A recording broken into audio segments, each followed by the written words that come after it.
Now, think all the way back to when you first started using Excel. You had to spend quite some time learning about all the things you could see on the screen and what those menu options meant. Now that you're an Excel expert, we need to pause and do that kind of work again. To type VBA code, you're going to be working inside a window which is very different to the main application screen. This code development tool is known as an Integrated Development Environment, or IDE for short. More specifically, this is the VBA editor. Now, even if you've seen the editor before, I'd recommend that you follow these lectures all the way through. We will be delving into quite a number of features which you're unlikely to have used or fully understand if you've only coded for Excel on the odd occasion. By the end of this introduction, you'll be fully equipped to debug your code, which, as I've said, is very important. Key content from these lectures will be summarized in an IDE cheat sheet, which will be provided with the materials shared in the last IDE lecture. Over to the screen. One of the reasons why coding is alien to most Excel users is because Microsoft has hidden it out of view. If you cannot see this Developer tab on the ribbon, you need to follow these steps. First, click on File, then Options. Look for Customize Ribbon on the left. Ensure the Developer box in the right side panel is checked. Click OK. Boom! The Developer tab is now visible. Let's click on it, and we see a bunch of new features. Let's now click on the first icon on the left labeled Visual Basic.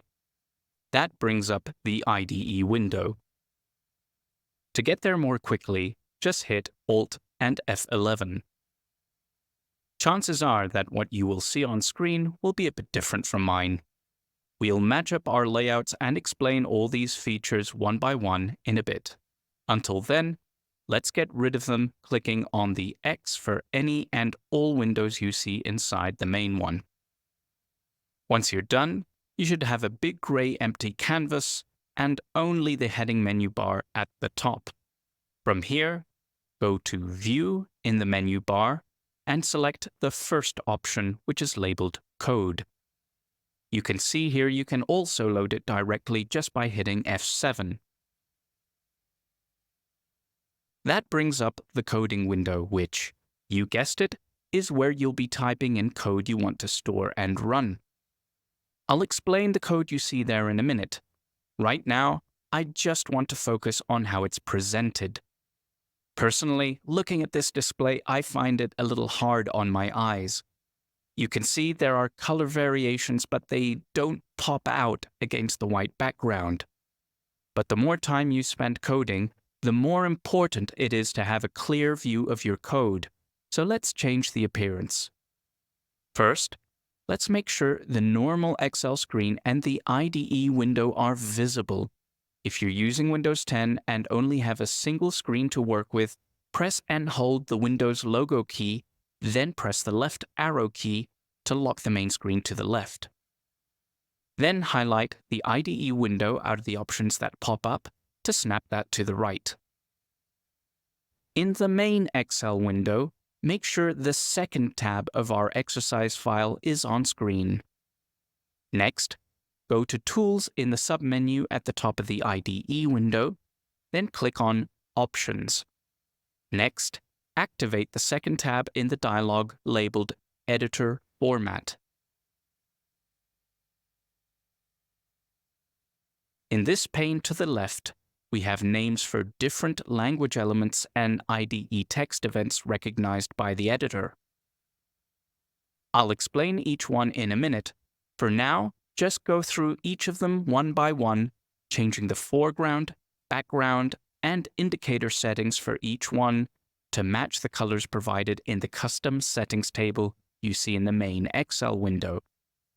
So, for example, for normal text, enter yellow, black, and auto.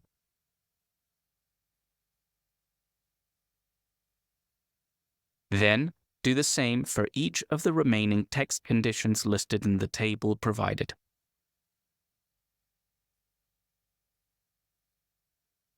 When you have matched them up, click OK. You'll see the main code window has changed appearance. Hopefully, it will be easier for you to read too. The code typed in the main window is actually just a demonstration to illustrate how each of the text formats now presents on screen. Let's walk through them. Normal text, despite the name, won't occur that frequently in the code you'll type. It's used when assigning text and number values, and when you use operators like equals, plus, and so on. We're displaying this text in yellow. Selection text displays in a blue highlight with white text when text is selected for editing. To see that in action, you'll have to highlight some text for yourself by clicking and dragging the cursor over a section in the normal way. Syntax error text displays with a white highlight and red text. Let's pause to explain this briefly because it's an important concept in programming. Wikipedia defines syntax as the set of rules that defines the combinations of symbols that are considered to be a correctly structured document or fragment in that language.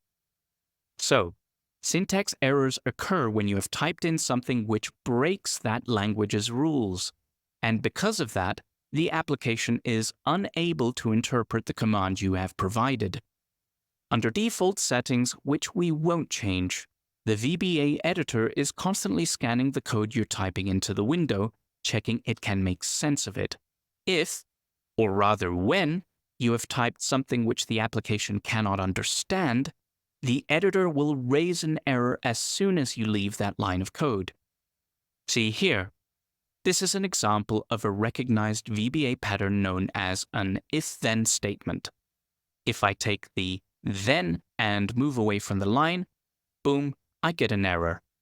You can see that as well as applying syntax error formatting to the offending code, I have this window pop up to make sure I am aware of the problem. In this case, a helpful suggestion is offered and it's easy to make sense of. Now, while this window is up, I cannot do any other work in the editor, so I have to close it first. This is the default behavior the application is set up for straight out of the box. As you become more experienced, however, being forced to stop like this may just become annoying. The extra warning window doesn't really add much safety. The visually striking formatting appears instantly, and in any case, your code won't be allowed to run if it contains these kind of errors. If you prefer to work without the pop-up warning, you can disable it by going to the Tools menu, then Options, then uncheck the first box labeled Auto Syntax Check. You'll need to restart Excel for the changes to come into effect. There. Now I no longer get interrupted when I type in some nonsense. Let's go back to our review of the other text types. Breakpoint text indicates a line where a stop instruction has been provided to the editor. When code is being executed and the program reaches this line, the execution will halt at this point. We'll see how to put that into action soon. Comment text indicates text which is provided for the purposes of annotation. You'll see that if we eliminate this apostrophe at the start of the line, that text now presents as a syntax error. This is because the IDE is now interpreting that line as a coding instruction, but it does not correspond to any correct syntax. If you place the apostrophe back, that instructs the IDE to consider the text following it as a comment and not as executable code. So you can type whatever you want. Now let's make something clear. Comments aren't just for beginners or code classes. They are for everyone, including expert coders. With your financial modeling experience, you'll know how important it is to structure and document your model to make it as transparent as possible. None of that has changed just because we're working with code which is hidden at the back end.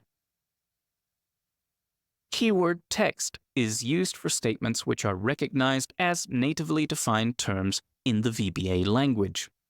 This debug.print command, for example, is a VBA native statement which prints the value of one or more variables on screen, and you'll be using it soon. You'll learn about other native commands like this as we progress through the course. In contrast to keyword text, identifier text is used for labels which are not intrinsically defined to VBA, but instead are defined by you, the developer. Identifiers are the alphanumeric labels which we give to the variables used to store and manipulate data with our code.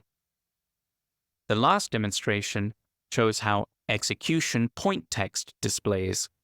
I had to put it inside these two lines, otherwise it won't work.